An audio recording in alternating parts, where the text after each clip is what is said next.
कथा का मैं तो आपको बताता हूं, हो सकता है कई बार ये गलती आप लोग भी कर देते हो। भगवान ने जब हिरण्यकश्यपु का वध कर दिया, दिन रात प्रहलाद भगवान नारायण का पूजन करता था। दिन रात बहुत ध्यान से इस प्रसंग को सुनना, शायद जीवन में बहुत काम दे दे तुम्हें। एक बार नारद जी आए, और नारद जी जब भी आएंगे हरि चर्चा करेंगे। नारद जी जब भी आएंगे हरि चर्चा कर हरि कथा सुनाएंगे। प्रहलाद जी पूजन करने में लगे, तो प्रहलाद जी कहते हैं बस मैं पूजन कर लूं, नारद जी बैठिए। नारद जी चले गए।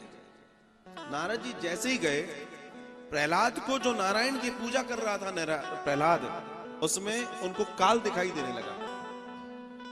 और काल दिखाई देने लगा और उसको ऐसा लगने लगा कि ये काल, इसने मेरे पिता को मारा, मेरे मेरे मेरे चाचा को मारा। नारायण से बैर भाव आ गया प्रहलाद के मन में।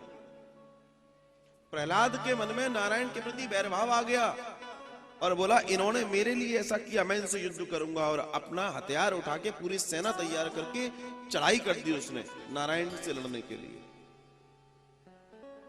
नारद जी दौड़े दौड़े गए, भैया ये क्या हो गया, गड़बड़ हो गई। नारायण कहते हैं शांत रहो, शांत रहो, जो होता है सही के लिए होता है।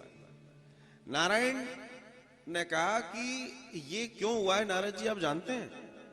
बोला वही तो मैं नहीं समझ पा रहा। आपका इतना महान भक्त, आपने इसको भागवत में शामिल कर लिया, जो 12 भागवत है उसमें एक प्रहलाद जी हैं। बोला उसके साथ ऐसी गलती की? बोला इसलिए इसके साथ ऐसा हुआ कि इसने पूजा को महत्व दिया, कथा को महत्व नहीं दिया। इसने कथा का निरादर किया, इसलिए इसके अंदर बैर भाव आ गया। जिसके जीवन में कथा नहीं है उसको भगवान से प्रेम जान ही नहीं सकता। ध्यान, आग लग रही हो, संत जन तो कहते हैं आग लग रही हो तुम्हारे घर में, अगर खबर आ जाए कथा मत छोड़ना, क्योंकि वो कथा ही है जो तुम्हारे घर में किसी को पानी की बाल्टी लेके भेज दे, तुम कुछ नहीं कर पाओगे। कथा का निरादर किया था प्रहलाद ने, नारायण से लड़ने चल गया। नारायण ने लकड़हारे का भेष बनाया और बड़े से लकड़ी का गट्ठा लेके, जो इसकी सेना चल रही है, इसका रथ चल रहा है, आगे आए और गिर गए। वृद्ध भेष बनाया, गिर गए लट्ठा लेके। सबने जोर लगाया, लट्ठा नहीं उठा। प्रहलाद आए, ऐसा आखिर इसमें क्या है जो ये नहीं उठा? प्रहलाद ने जोर लगाया लकड़ी का गट्ठा उठाने के लिए, प्रहलाद से भी वो गट्ठा नहीं उठा। बताते हैं भगवान शेष के ऊपर से थोड़ी सी पृथ्वी ऊपर खिंच गई, इतनी ताकत थी प्रहलाद में, लेकिन लकड़ी का गट्ठा नहीं उठा। और जैसे ही उसने कहा ये कुछ गड़बड़ है, उस वृद्ध व्यक्ति की तरफ देखा, वृद्ध व्यक्ति नारायण के वेश में सामने प्रकट हो गए। प्रहलाद ने जैसे ही भगवान को देखा, अब भगवान सामने आएंगे तो अज्ञान तो दूर हो ही जाएगा।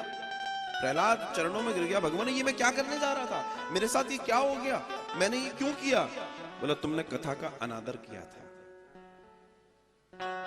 पूजा जरूरी नहीं है प्रहलाद, दुनिया में कोई भी कार्य कथा से ज्यादा जरूरी नहीं है। भगवान ने प्रहलाद को बताया और ये मैं आपको बता रहा हूं।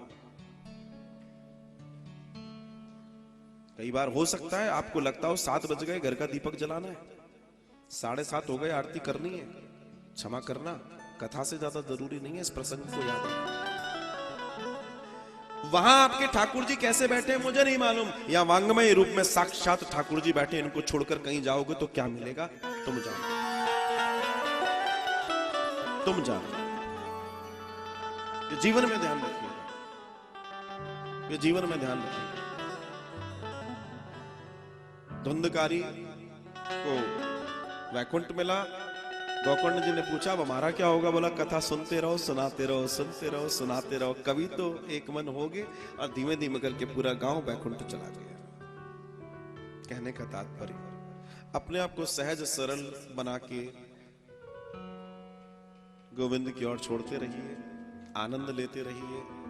भगवान कभी तो आप पर रीझेंगे, और जब रीझेंगे तो बहुत कृपा करेंगे, बहुत आनंद करेंगे। बस मैं इतना ही कहूंगा आपसे, अपने जीवन में भगवान से प्रेम बना के रखिए।